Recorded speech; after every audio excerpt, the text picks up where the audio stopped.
Hey everyone.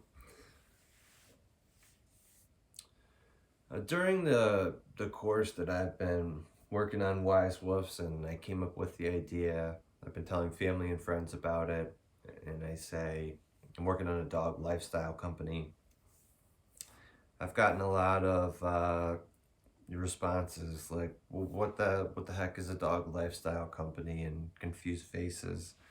So it's a really cold winter morning out here. We've got the fire cracking. And I thought that this was a great time to sort of explain that and tell the story of Wise Woofs to all those who may be wondering the same thing. So right now, I just ask that you relax, put your paws up, and um, get ready for the story of Wise Woofs and to enter the wise world of woofology. So, I didn't grow up as a dog person. We had cats in the house. My original impressions of dogs were kind of that they were slimy and stinky, and I never developed a relationship with one, so I didn't know the great things that having a bond with our dog brings to us in our lives. And my first real exposure to dogs came in college through one of my roommates, and he had a miniature Doberman Pinscher Hefe. And this dog Hefe captured my heart, and I probably captured him from my roommate while we were living together for the most part. Hefe was my buddy, and he really introduced me to the great emotions and um, the value of the bond that having that relationship, a strong relationship with a dog. Oh, your face is getting covered, babe.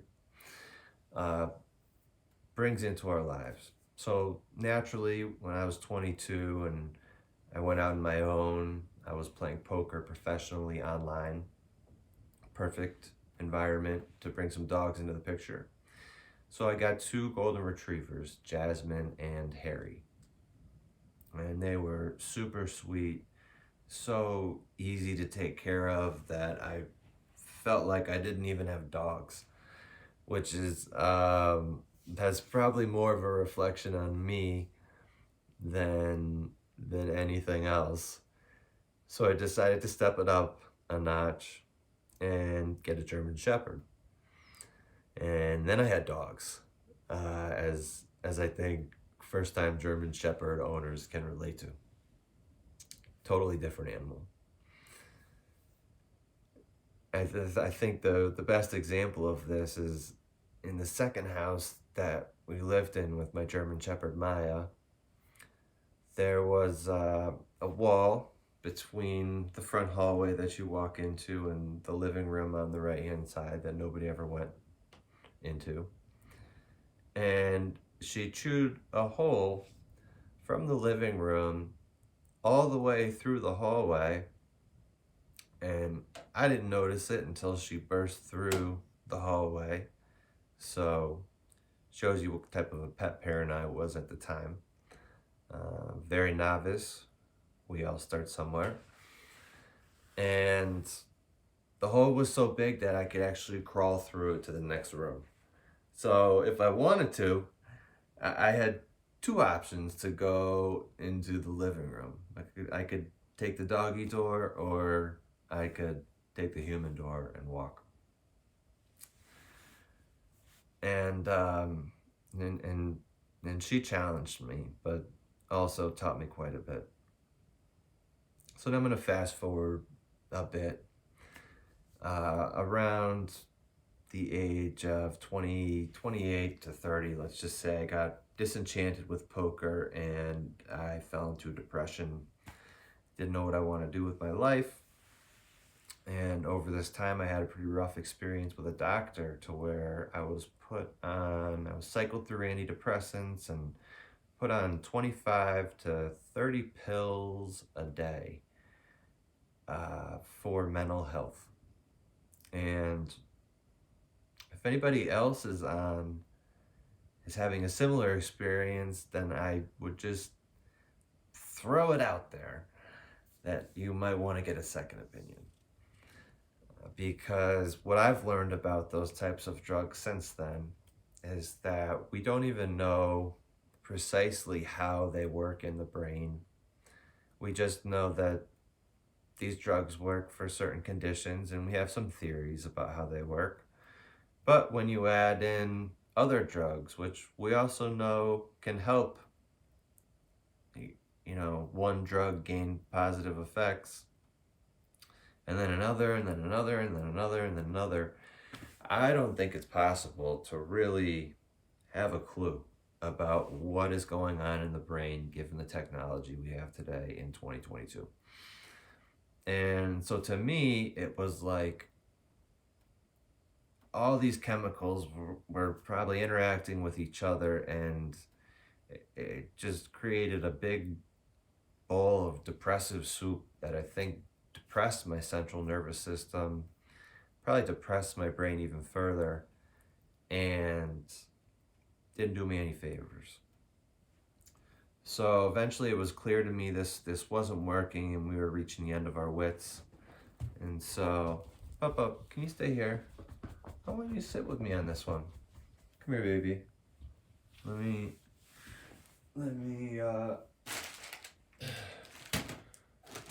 me entice you with a carrot. Ooh, what's this? Come on. Can you relax? Oh, thank you. You ever looking for a good treat? Carrots. It's hard to do much better. They have no salt, no sugar. They are healthy. And if you introduce them to the dog at a young age, they will develop, or in my experience, a heck of a love for carrots. So this is Daphne, by the way. She is the star of Wise Woofs, who you'll be seeing quite a bit of. So I went to this psychiatrist after this doctor, and we had our initial conversation, and he said, "Dude, what is up with you and all these medications? Like you don't need these." And I said, "Yes, I do. I'm messed up, dude. You don't understand. I'm having problems." And he goes, "No, you don't. Yeah, you're having some problems, but you don't need these medications." And it was a shock to the system. I didn't know.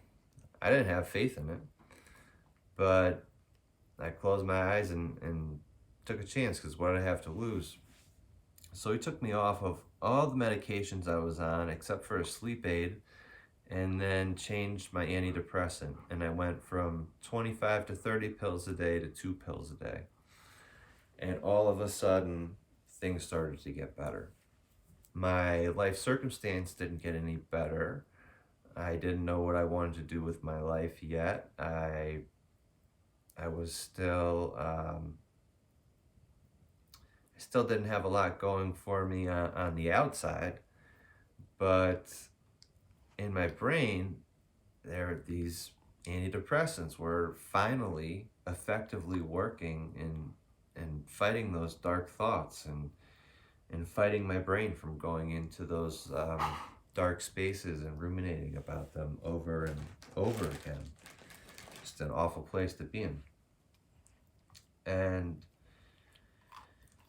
so then I started to think about things, and I did a bunch of research in psychology and psychiatry, and at 30, I made the decision. Well, here's another important part of the story that I don't want to leave out, too, in fact. During this time, I lived in Connecticut, and I lived on a hill. It was about 45 degrees up, very steep. And we got a record-breaking amounts of snow for 2 years consecutively. And this amazing man across the street, my neighbor, John Sapoznik, he saw me and just noticed that I was in this down and out state. I wasn't able to, or not I wasn't able to, I just wasn't going to snow blow my driveway or shovel it 3 or 4 times a day. And it, yeah, I wasn't taking care of myself and I was creating problems for myself. Uh, I never asked him to do it, but one day we're having a snowstorm and I hear a snowblower in my driveway. I look out and there's John. And I go out and I say, John, no, no, don't do this. And he says, he shuts me down and says, sorry, dude. I got this driveway, no big deal. And over the next 2 winters, John snowblowed my driveway probably over 50 times, maybe 100, because during these big storms, sometimes you'd have to do it four times a day, or else you'd just be you'd have 3 feet of snow to work through, and the snowblower couldn't handle that. So that really taught me, and we had a lot of conversations, but what the thing that he imparted on me, and this is something that I experienced shortly after, is the value of doing for others without expecting anything in return, and how amazingly fulfilling that is. And in a selfishly sort of derived way, I eventually learned that that is really what made me feel good. It wasn't the pursuit of money through poker so I had freedom and so I could go travel and do stuff. It was just helping people without the expectation of anything in return. And I experienced this when I moved to Florida shortly afterwards, and I volunteered for this charity, Canines for Warriors, who pair up dogs who have been put in shelters or donated by members of the community who have an affiliation with maybe the military or by dog breeders. And they pair up these dogs and they train them with veterans who have been in combat after 9/11. And that's where I really got to experience the joy of doing things for others, taking care of these dogs that I knew would go towards changing the lives of somebody who was struggling just like I had in the past, with the thought that this dog is going to help get them through the tough times and over the hump like it did to me, to get to a better place from where we can sort of jump off and restart our lives. Yeah, I love you. Oh, I don't want to do this right now. Yeah, she wants to go play in the snow.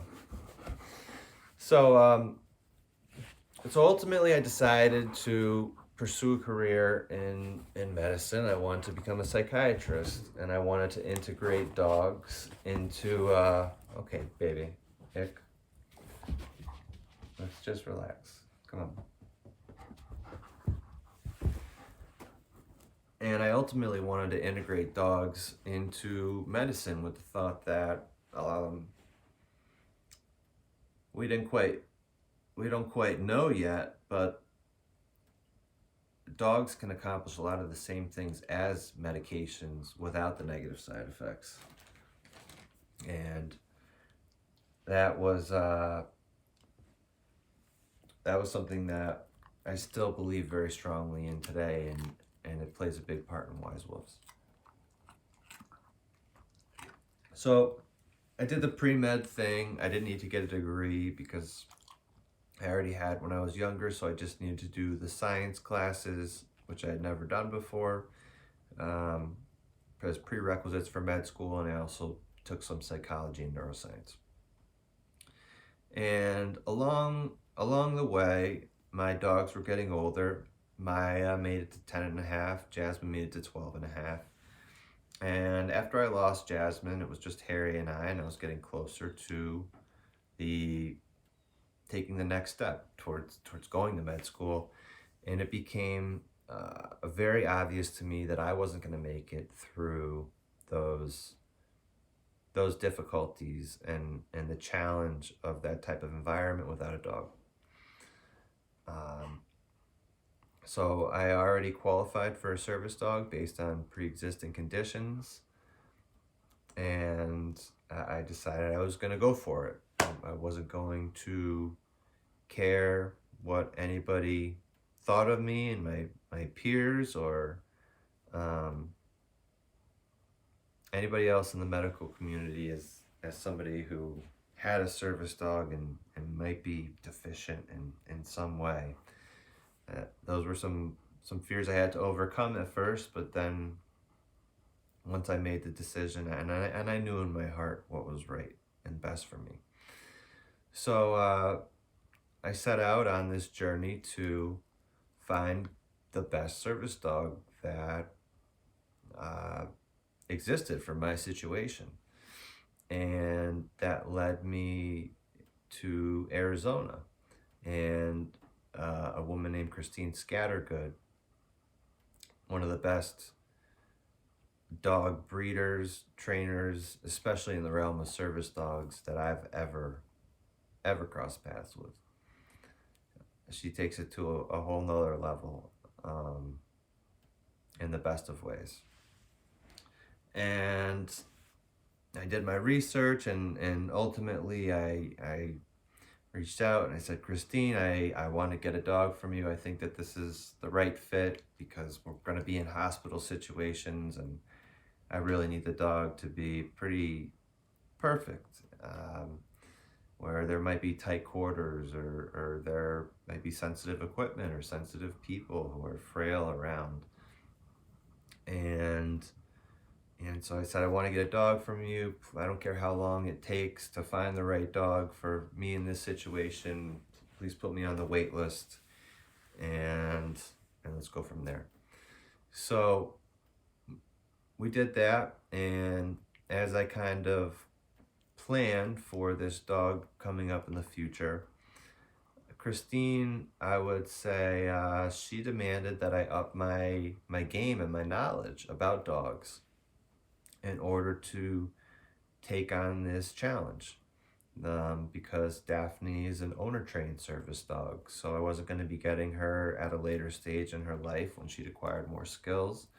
I was planning to get her at 12 weeks old, which is what ended up happening. And so I came across all sorts of material, and I really just did a deep dive and learning to a whole nother degree about dogs, about behavior, about health than I previously had before in my science background that I've just gone through came in great to support this. So I noticed a couple things which were very important in regards to Wise Woofs during this time. And it's that the market is kind of fragmented for education. And you have people with what I perceive as biological backgrounds go into nutrition and veterinary care and the biological sciences. And then you have people with more of a background in psychology and they move into behavior or training. But in large part because of my neuroscience classes, I know that these two aren't separate entities. They totally relate to each other. You can't separate physical health and mental health. If a dog has bad physical health, it's probably going to have a bad impact on its mental health and its behavior. And likewise, if it has poor mental health or behavior, it's going to have a negative impact on the physical health. And I think I recognized as to why this sort of combining of all these processes wasn't being communicated to the public because it take a lot of time and education, frankly, which is a big investment.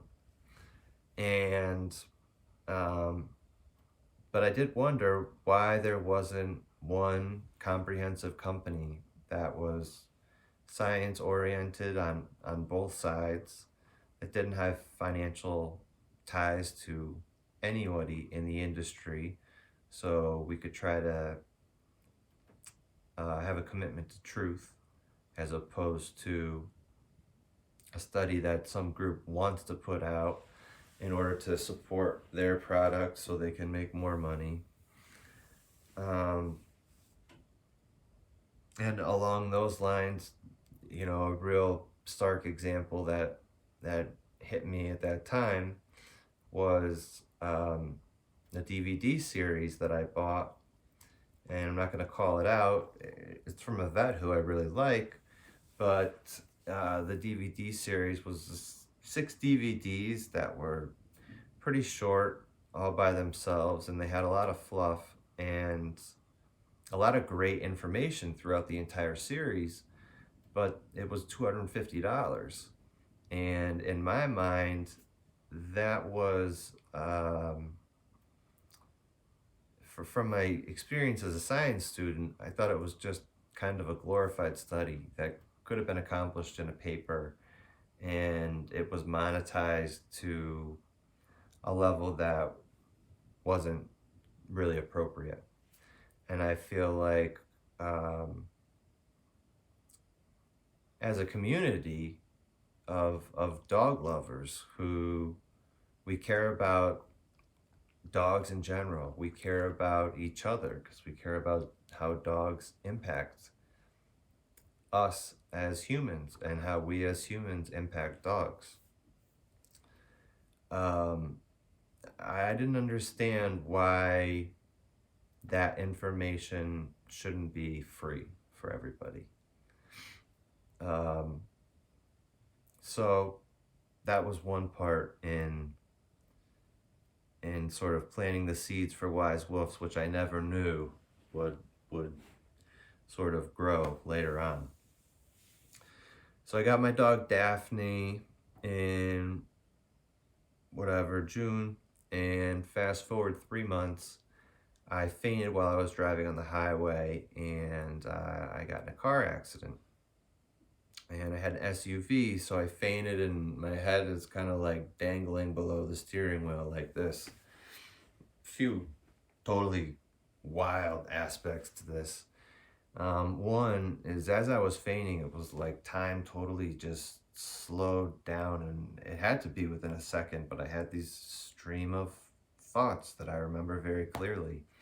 And it was, oh my God, you're fainting. This is it. I'm going to die. Oh well. There was just total peace and no emotion really. And then it was, why did you worry about all the things that you were worried about yesterday that don't matter at all right now? And in the grand scheme of things, like how you're going to be perceived as a medical student, and oh, I want to try to get into this program or this whatever.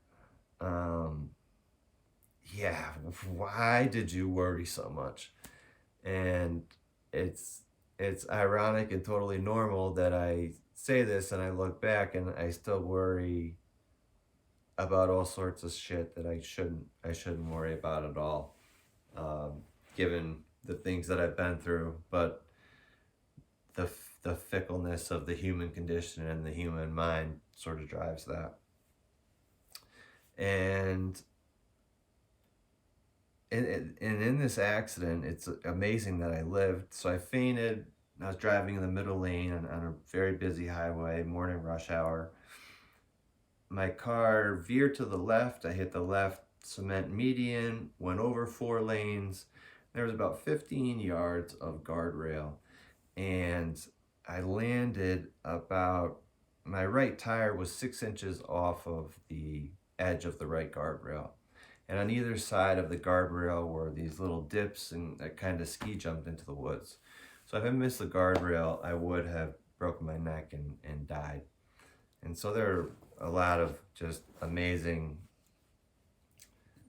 things related to physics in that event, but maybe something else too, because it's a head shaker that I survived. Um, so eventually, what I came out of it with was a traumatic brain injury, and we had hoped that I was going to be able to recover fast enough and to a degree where I could just resume my med school studies after a point in time. But about 4 to 5 months after my accident, I revisited my tutor, and it was obvious that I was nowhere near the level that you need to be at to go through the type of experience like medical school. I didn't remember hardly anything that we had gone over for the last 8 months and that I had already studied for 4 years. And only, a month or two before, I could have a conversation with somebody 3 days earlier and to repeat the same thing to them because I had no idea that we had that conversation, no memory of it. And I went through a really tough period, probably about 2 years of rehab and soul searching.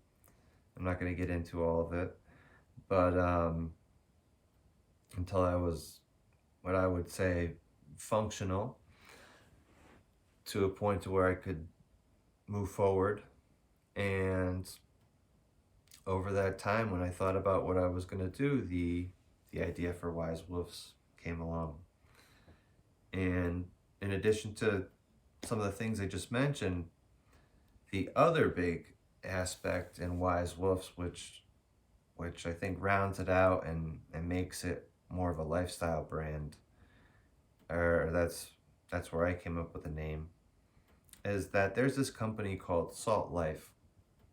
For those of you who aren't familiar with it, it is a super cool group. They originated in Jacksonville Beach, Florida, which is where I was living for a few years. And from how I view them, they're really just a company that evokes a love of the ocean, whether it be sailing or boating or scuba diving or fishing or sitting on the beach and just watching the waves.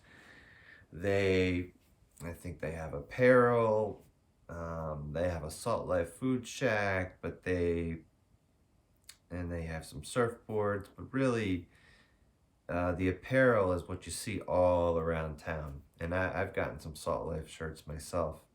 I love them because they're comfortable, they're cool, bright, or I don't know about bright, but they're vibrant colors that kind of set a good tone for the day.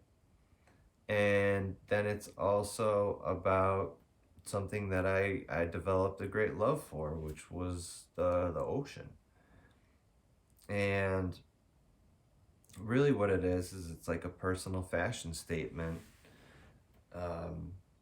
where we get to wear what we like. And I think that has a lot of benefits to our daily going throughout the day. And one thing I think about when I make that point is I used to have this golden retriever shirt. It was so dumb and so corny. My mom bought it for me. But I love this shirt so much. I wore it to where it had holes in it. Because every time I wore it, I just looked down and it made me think of my dogs and what was really important in life. And to me, they were some of the most important things in my life. and they still are, even though they're not here anymore. So just having that experience of wearing something that is meaningful to us and also has um, a color scheme that's interesting and that we like and that's expressive. I'm looking around at these dog companies and everything frankly looks a little boring to me. And I'm like, well, why is there not a salt life for dogs? And so um, that's another part of the company into where I think we get into lifestyle. So we're gonna have Wise Wolf's gear. We're gonna have a store where we have supplies that support the lifestyle which we value. Although I should say it's not going to be the other way around where we just put things in the store that are going to sell. We will only carry stuff that really aligns with our values. And so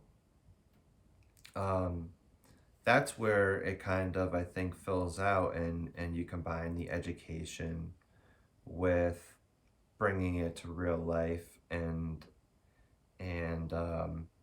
sort of create an all-in-one source that people can trust in terms of guidance and information, and that they connect to on an emotional level. And that is community oriented. So this company is not about me, although I'm going to be present in a bunch of videos by default. We're going to try to dilute that as much as possible. It's not really what I want. And it's really, we want it to be about the community. And so I want people to look at this, what we have, and this brand and say, I'm a Wise Wolf type of person. Like, this group embodies the values that I have for my life. And they help me put those values into action by providing guidance.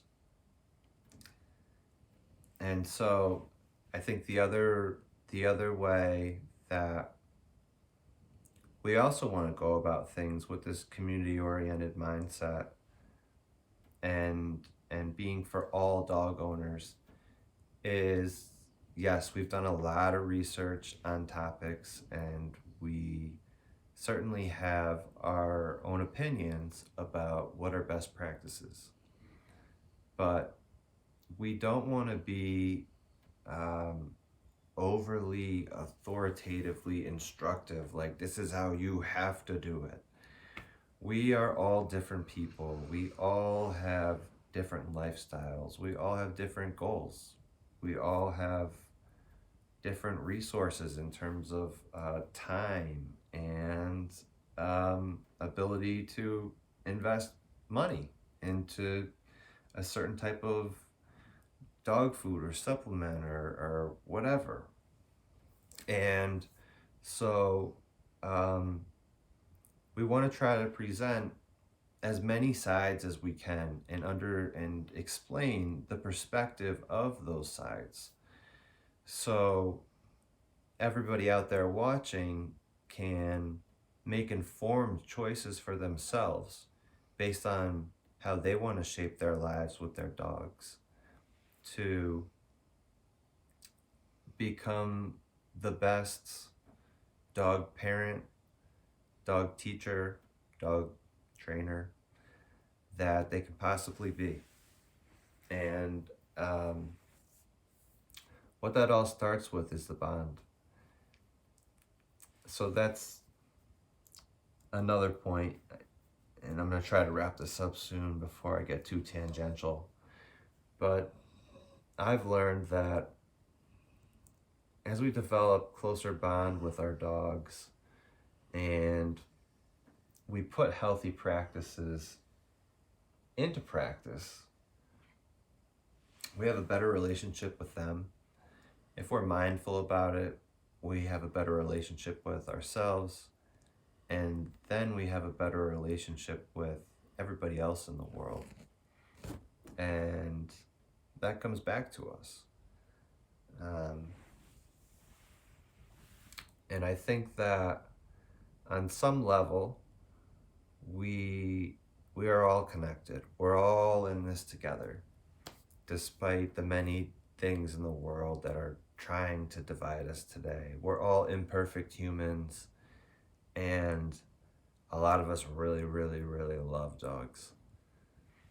And so, yeah, I would want Wise Woofs to just be a helpful source that introduces you to new ways of thinking or new ideas, or sort of confirms pre-existing ideas and makes you more confident in what you're doing with your dog. So so you can really have the best shared journey through this life, and you can have the best experience of integrating a dog into your life. So I think that that's where I'm going to leave it for now. I'm sure there are a few things that I'm leaving out, but yeah, in the interest of not babbling on forever to try to find those, we'll just close it out. So that is the story of Wise Woofs. We look forward to putting out all sorts of stuff in the future. Oh, and if I didn't say it, the other thing that we're doing is this one is having a litter of puppies. So we're going to be filming that from day one and showing what goes on behind the scenes and what's important during these early stages of development to create the healthiest, healthiest dogs and give them the healthiest bases to move forward in their lives. All right, we're going to close it out there. So I look forward to interacting with you in the future. If there's anything else you want to learn about the company, put it in the comments, and we will consider if we should add that into another video and get that out there. So until next time, keep it wise. All right, thank you.